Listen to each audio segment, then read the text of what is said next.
اور ایک پیغام دیا.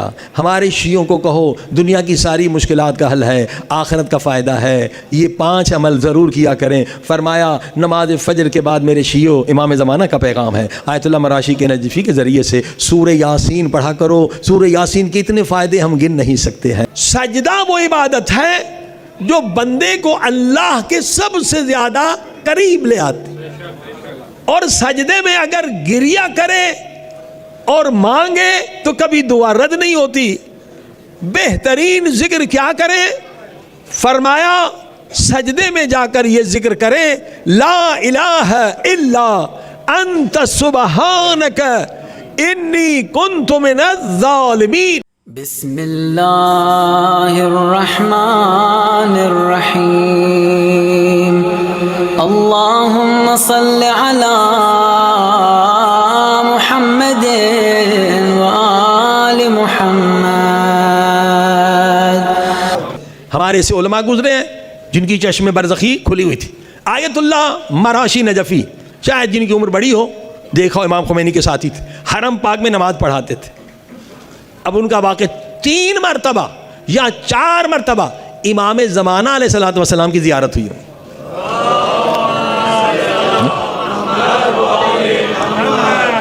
طالب علم تھے تو مقام یقین کے پیچھے تھے, یعنی کہ صرف پڑھو نہیں, عمل کرو. مسجد سہلا میں 40 نکالا, یہ آخری دن تھا کہ امام کی زیارت ہونی تھی. ادھر کوئی دشمن اہل بیت نے کہا آج طالب علم ملا ہے, اس کو قتل کرتے ہیں. یہ عبادت میں مشغول تھے, ادھر سے چند دشمن اہل بیت چاقو لے کر, خنجر لے کر اس پہ حملہ آور ہوئے. طالب علم تھے نجف میں, ادھر انہوں نے حملہ کیا. آیت اللہ مراشی نجفی نے کہا یا صاحب الزمان ادرکنی. اچانک مولا کا نور چمکا اور مولا نے ایک للکار دی, وہ سارے ظالم بے ہوش ہو کے گر گئے. صلوات پڑھو. ایک مرتبہ زیارت. دوسری مرتبہ امام زمانہ کی زیارت ہوئی, حضرت محمد کی زیارت ہے جو امام زادہ ہے. وہاں جا رہے تھے, راستہ بھٹک گیا.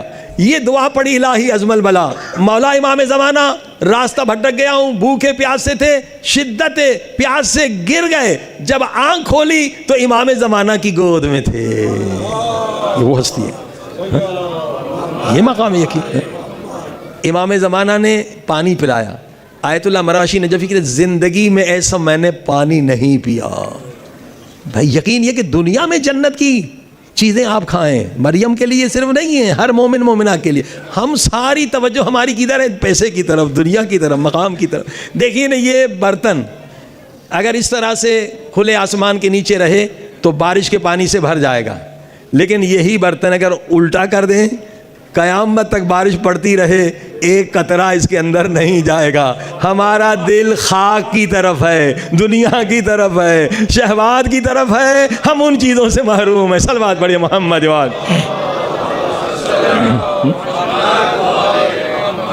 کہ امام زمانہ علیہ الصلوۃ والسلام آئیں گے, پوری دنیا کو کیسے بدلیں گے؟ اس وقت پوری دنیا نہیں تو 90% لوگ عاشق مال ہیں, عاشق دنیا ہیں, عاشق ریاست ہیں, عاشق شہوات ہیں. مولا اتنا علم دیں گے, انسان کی عقل معراج پر پہنچے گی. انسان کہے گا سونے اور پتھر میں کوئی فرق نہیں ہے, نہ سونا مجھے قبر میں عذاب سے بچا سکتا ہے, نہ پتھر بچا سکتا ہے. اگر بچائے گا تو خدا بچائے گا یا اہل بیت بچائیں گے. صلوات پڑھے محمد.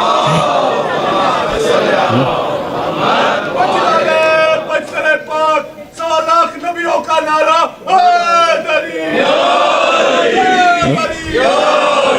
فکر بدل جائے گی. اب فکر کیا ہے؟ کروڑ پتی بنو, کروڑ پتی بنو. ساری یہ پروپیگنڈا ہے. فکر یہ بنے گی کہ اللہ پاک میری برزخی آنکھ کھول دے, اللہ پاک مجھے طیل عرض کرنے کی, اللہ پاک مجھے میری قبر دکھا دے, اللہ پاک مجھے جنت کا میوہ کوئی دے دے. عزیزان گرامی, یہ انار کا واقعہ نہیں ہے, مولا نے جنت کے میوے اپنے اصحاب کو کھلائے ہیں, اور یہی مقام یقین ہے. سلمان مقام یقین پر ہے, ابو ذر مقام یقین پر ہے, اور کربلا کے سارے اصحاب مقام یقین پر ہے. مولا نے ہر ایک کو جنت دکھائی ہے, سارے مقام یقین پر. یہ ڈر اس لیے ہوتا ہے کہ مقام یقین نہیں ہے. خوف اس لیے ہوتا ہے موت سے, مقام یقین نہیں ہے. شیطان کے فریب میں اس لیے آتے ہیں, مقام یقین نہیں ہے. تو حضرت آیت اللہ فرماتے مجھے پانی پلایا صحرا میں, امام کی گود میں تھا, میں اٹھ بیٹھا, ہاتھ چومے, قدم چومے, اور اس صحرا میں امام نے گرم روٹی کھلائی, کباب کھلایا اور ایک پیغام دیا. ہمارے شیعوں کو کہو دنیا کی ساری مشکلات کا حل ہے, آخرت کا فائدہ ہے, یہ 5 عمل ضرور کیا کریں. فرمایا نماز فجر کے بعد میرے شیعوں امام زمانہ کا پیغام ہے, آیت اللہ مراشی کے نجفی کے ذریعے سے سورہ یاسین پڑھا کرو. سورہ یاسین کے اتنے فائدے ہم گن نہیں سکتے ہیں, وہ دن محفوظ رہے گا. اور پھر جو نماز ظہر ہے اس کے ام تسالون جو 30واں پارے کی پہلی سورہ, اور نماز عصر کے بعد سورہ والعصر پڑھو, نماز مغرب کے بعد سورہ واقعہ پڑھو, اور نماز عشاء کے بعد سورہ ملک پڑھا کرو. اس میں آپ کی دنیا بھی محفوظ, آخرت بھی محفوظ, دنیا کی مشکلات بھی دور, آخرت کی مشکلات بھی دور. کبھی انسان فقیر نہیں ہوگا اگر سونے سے پہلے سورہ واقعہ پڑھتا ہے. صلوات پڑھیں محمد و آل محمد.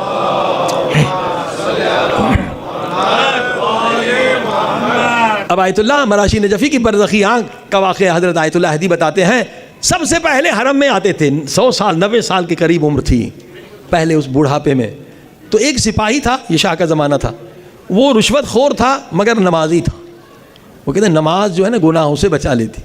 تو اس سپاہی پر غسل واجب ہو گیا, پیسے نہیں تھے کہ جائے حمام میں غسل اتارے نماز فجر کے لیے.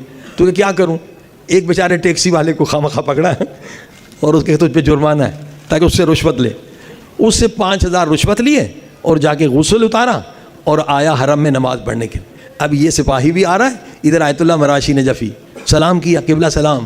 اس نے کہا سپاہی صاحب یہ 5000 جو رشوت کے پیسے سے غسل کیا ہے یہ غسل نہیں اترا ہے, یہ 5000 لو دوبارہ غسل کرو. صلوات پڑھ دیں.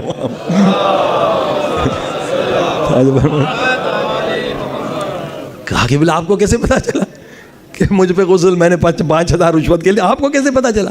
فرمایا اگر خدا ستار ہے تو ہم مظہر ستار.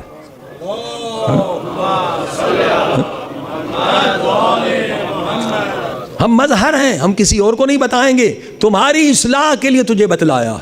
اس واقعے سے وہ سپاہی اتنا مومن ہو گیا, رشوت چھوڑ لی, نماز تہجد گزار ہو گیا کہ جب انقلاب آیا تو امام خمینی نے پورے قم کا اس کو انچارج بنایا. صلوات پڑھیں محمد و آل.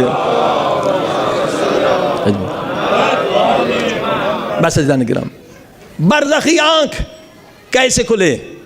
حضرت آیت اللہ احدی ایک آیت بتلاتے ہیں جو ہم سال میں ایک مرتبہ ضرور پڑھتے ہیں. وہ کیا ہے؟ جوشن کبیر کی آیت. فرمایا اسے 100 مرتبہ پڑھیں 40 دن تو آپ کی برزخی آنکھ کھل جائے گی. مگر ابھی آپ نے سنا کہ گناہ اگر باقی ہے تو نہیں کھلے گی, گناہ سے توبہ واجب ہے. آیت بہت زبردست ہے, اور آقا نے اسی رمضان میں یہ اوپن درس دیا, ورنہ یہ بند کمرے میں ہوتا ہے, خصوصی مجتہدوں فلسفے میں, مجتہدوں فقہ میں. عوام کو یہ درس نہیں دیتے ہیں. کہا کیونکہ اس وقت ضرورت ہے, جھوٹے پیر بن گئے ہیں, وہ دھندا کرنا چاہتے ہیں جوانوں کو, اس لیے میں یہ عام کر رہا ہوں, وقت کی ضرورت ہے, ورنہ یہ درس عام نہیں ہوتے. ہم پڑھتے ہیں مگر ہمیں پتہ نہیں کس آیت کا کیا فائدہ. غالباً 13ویں ہے یا آگے پیچھے 12ویں آیت. یا علام الغیوب, یہ جوشن کبیر, خدا تو غیب کا جاننے والا ہے. یا غفار الذنوب, اے گناہوں کو معاف کرنے والا. یا ستار العیوب, اے عیبوں کو چھپانے والا. یا مقلب القلوب, اے دلوں کو دین پہ مستحکم کرنے والا.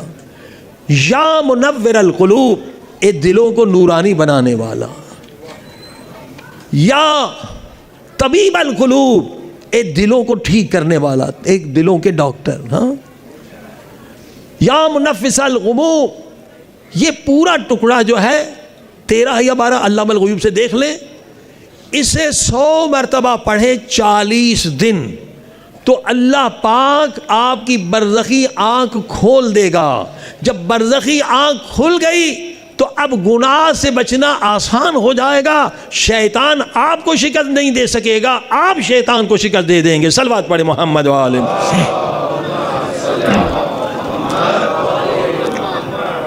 عزیزو, اب 40 کا مقصد, یہ زحمت کیوں کرتے ہیں 40 دن؟ تاکہ جب 40 جو آج کا دن گزرا, یہ ٹیسٹ ہے کہ میرے گناہ مٹے ہیں یا نہیں مٹے. کیا نشانی ہے؟ اگر میرے سارے گناہ مٹ گئے اور 40 کے دن میں آیا اور میں نے کہا السلام علیک یا ابا عبداللہ، تو مولا کی آواز بھی سنوں گا اور مولا کا چہرہ بھی دیکھوں گا۔ صرف امام زمانہ نہیں، سارے امام زندہ ہیں۔ جب شہید زندہ ہے تو یہ شہیدوں کے سردار ہیں۔ مولا کا چہرہ دیکھ سکتے ہیں آپ اگر 40 نکالیں۔ ٹیسٹ بھی ہے، اپنا ٹیسٹ ہے کہ اگر میں کامیاب ہو گیا تزکیۃ النفس میں، اگر میں نے خود کو پاک کر لیا تو مولا کی آواز بھی سنوں گا، مولا کا چہرہ بھی دیکھوں گا۔ اگر نہیں ہوا تو انشاءاللہ اگلے برس میں اور کوشش کروں گا۔ یہ 40 کا مقصد ہے۔ اب ایک عالم نے بڑی محنت کی تھی، آیا آج کے دن ٹیسٹ کرنے کے میں کامیاب ہوا یا نہیں؟ السلام علیک یا ابا عبداللہ کہا تو مولا نے کہا وعلیک السلام، اور مولا نے اپنے چہرے کی بھی زیارت کرائی۔ ابھی عالم خوش تھا، سجدہ شکر ادا کیا کہ میرا 40 کامیاب ہو گیا۔ ابھی یہ کھڑا ہی تھا تو دیکھا ایک گاؤں والا بچہ ہے، جوان ہے، شکل سے پڑھا لکھا نہیں لگتا ہے، کوئی مزدور ہے یا کسان ہے، وہ بھی آیا، اس نے بھی کہا السلام علیک یا ابا عبداللہ۔ تو مولا حسین نے اس کو بھی سلام کا جواب دیا اور اس نے سنا اور مولا نے اپنے چہرے کو دکھایا۔ یہ آیت اللہ حیران ہو گئی، یہ تو عالم نہیں لگتا ہے، اس نے کون سا عمل کیا ہے؟ میں نے تو 40 دن محنت کی، دعائے کمیل، سجدے، ذکر، فکر۔ سیدھا اس جوان کے پاس گیا، جوان تو نے مولا کی آواز سنی؟ کہ جی مولانا الحمدللہ میں نے سنی۔ مولا کا چہرہ بھی دیکھا؟ کہ الحمدللہ میں نے چہرہ دیکھا۔ یہ جوان تو نے کیا عمل کی؟ تو پڑھا لکھا ہے؟ نہیں مولانا میں پڑھا لکھا نہیں ہوں۔ کس عمل نے تجھے یہ مقام دیا؟ یہ اولیاء خدا کا مقام ہے۔ جوان رونے لگا، مولا نے لطف کیا ہے مجھ پہ، جب بھی آتا ہوں مولا کا چہرہ بھی دیکھ کے جاتا ہوں اور مولا کی آواز بھی سن کے جاتا ہوں۔ کیا کیا؟ کہا یہاں کربلا سے کوئی 20-25 کلومیٹر دور میرا گاؤں ہے، میرے بوڑھے ماں باپ ہیں، ایک چھوٹا سا گدھا ہے، ایک شب جمعہ اماں کو زیارت کرانے آتا ہوں، دوسرے شب جمعہ بابا کو لے کر آتا ہوں۔ اب بابا کی باری تھی، میں بابا کو تیار کر رہا تھا، اماں رونے لگی، بیٹا شاید آئندہ شب جمعہ میں مر جاؤں، مجھے آخری بار مولا حسین کی زیارت کے لیے لے جا، مجھ پہ احسان کر بیٹے۔ کہا اماں یہ گدھے میں طاقت نہیں 2 آدمی کو اٹھا سکے، میں آپ کو اپنی پیٹھ پہ اٹھاتا ہوں۔ اماں کو پیٹھ پہ اٹھایا اور بابا کو گدھے پہ بٹھایا۔ بہت مشکل تھا، 20-25 کلومیٹر کا سفر، مگر اماں کا رونا مجھ سے دیکھا نہیں گیا۔ اس دن جب میں نے کہا السلام علیک یا ابا عبداللہ، مولا نے جواب بھی دیا، چہرے کی زیارت بھی کرائی اور شاباش بھی کہا۔ یہ کس کا ذکر ہے؟ حضرت یونس کا ذکر ہے۔ کب کیا تھا؟ جب مچھلی کے پیٹ میں چلے گئے تو یہ ذکر کیا تو مچھلی کے پیٹ سے نکل آئے، اور اللہ پاک نے قرآن مجید میں کہا کہ اگر یونس یہ ذکر نہ کرتے، اب صحیح ہے، اگر یونس یہ ذکر نہیں کرتے تو قیامت تک مچھلی کے پیٹ میں رہتے۔ گناہ نہیں کیا تھا نبی نے، ترک اولا کیا تھا، نبی کی شان کے خلاف تھا۔ لوگوں نے بات نہیں سنی، غصے میں آ کے چلے گئے، میں جا رہا ہوں اب تم پہ عذاب ہوگا نا۔ نبی کی بات نہیں سنی۔ صلوات پڑھ دیں محمد۔ قبلہ تشریف لائی، آ جائیں۔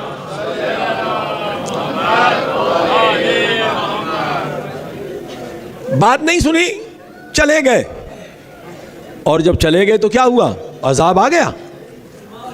آپ لوگوں نے دیکھا ہم نے نبی کی توہین کی عذاب آ رہا ہے، سب پریشان ہے۔ تو دیکھیے آج دنیا جو ہے علماء کے خلاف بہت پروپیگنڈا کر رہے ہیں، کیونکہ عالم سے دور ہو گئے تو اسلام سے دور ہو جائیں گے، عالم ہی تو سکھانے والا ہے۔ اب عذاب آ رہا ہے، دیکھ رہے ہیں لوگ آسمان پہ، نبی چلے گئے، اب کیا کریں؟ قوم ایک عالم تھا، اس نے کہا بھائی نبی چلے گئے ہیں، بس نبی کا خدا تو موجود ہے، صلوات پڑھ دے محمد و آل محمد۔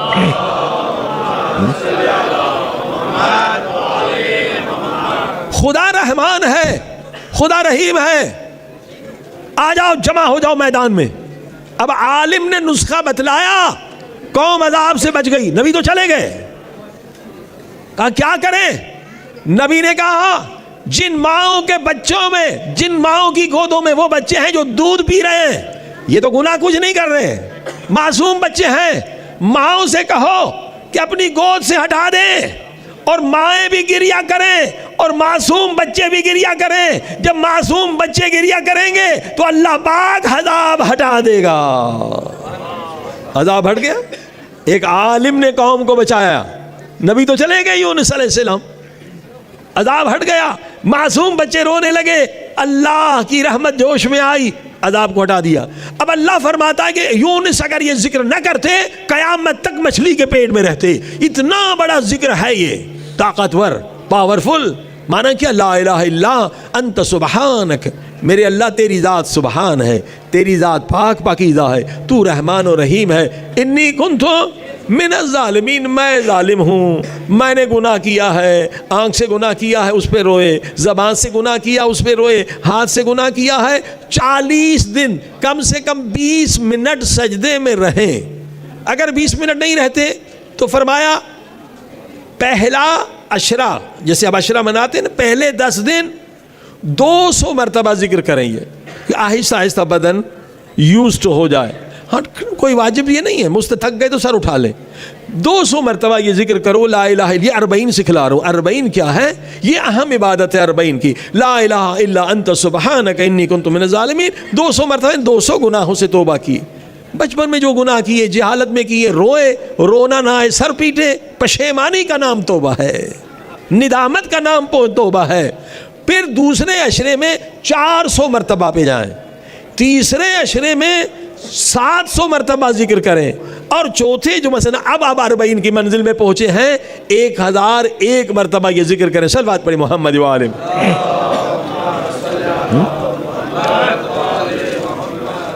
اور انشاءاللہ یہ اتنا ذکر پاورفل ہے، جیسے حضرت یونس مچھلی کے پیٹ سے آزاد ہو گئے، ہم گناہوں کے قید سے آزاد ہو جائیں گے۔ اور اس میں اگر ایک لفظ بڑھا دیں، ایک جملہ، لا الہ الا انت سبحانک انی کنت من الظالمین، یہ تو آیت ہے، مگر ایک جملہ اگر بڑھا دیں تو انٹر ایکٹیو، یعنی دو طرفہ گفتگو ہو جائے گی۔ میں تو ظالم ہوں، وَأَنْتَ أَرْحَمُ الرَّاحِمِينَ، مگر تو سب سے زیادہ رحم کرنے والا۔ یہ دو طرفہ گفتگو ہوگی تو لطف بڑھ جاتا ہے۔ تو اب آپ نے دیکھا کہ یہ 40 کا ایک رکن کیا ہوا؟ نماز توبہ۔ میں نے صبح کی مجلس میں بتلایا 2 رکعت نماز توبہ، جو بالکل اسی طرح سے نماز جعفر طیار کی طرح پڑھی جاتی ہے، دعائے کمیل اور ایک طولانی سجدہ، اور ہر روز زیارت عاشورہ۔ صلوات پڑھے محمد وال۔